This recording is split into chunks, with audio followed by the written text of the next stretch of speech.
hesabı ahırda kesen millete.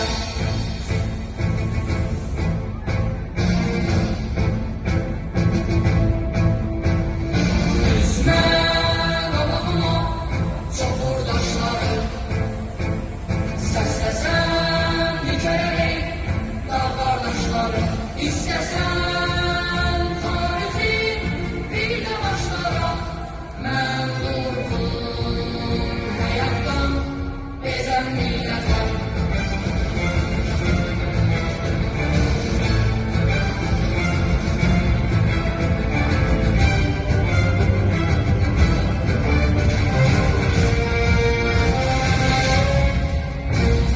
Çəkil torpağımdan ey yağı düşmən, mən şeytanın ümidini üzən millətəm.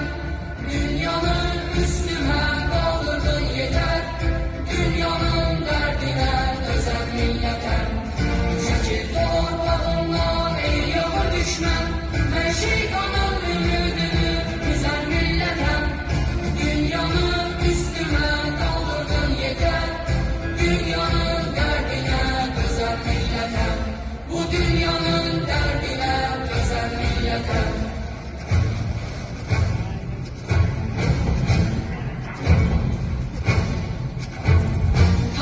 Bize pay ayrı, odlar yurdu güzel vətən, damarında qanım coşur, Azərbaycan kəlməsindən. Vahidlərin ölməz eşki, milyonların dodağında, biz gelirik gələcəyə, istiqlalın sorağında.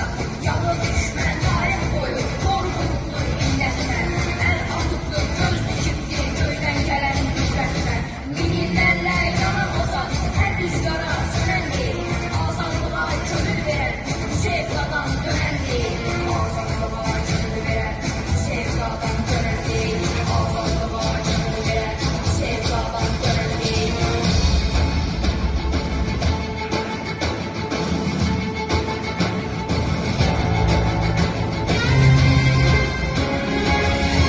Babaların yiğit ruhu değildi, ömür bize vətən üçün verildi.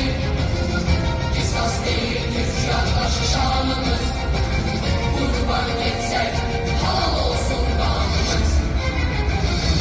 Odasızları çözüp almasak, vətən bizi oğul deyip öymesin. Dur kardeşim silahımız gayretli, cennet yurda iblise değmesin. Çekil torpağımdan ey yalı düşmən, mən şeytanın ümidini üzen milletem. Dünyanın üstüme kaldırdın yeter, dünyanın derdine özen milletem. Çekil torpağımdan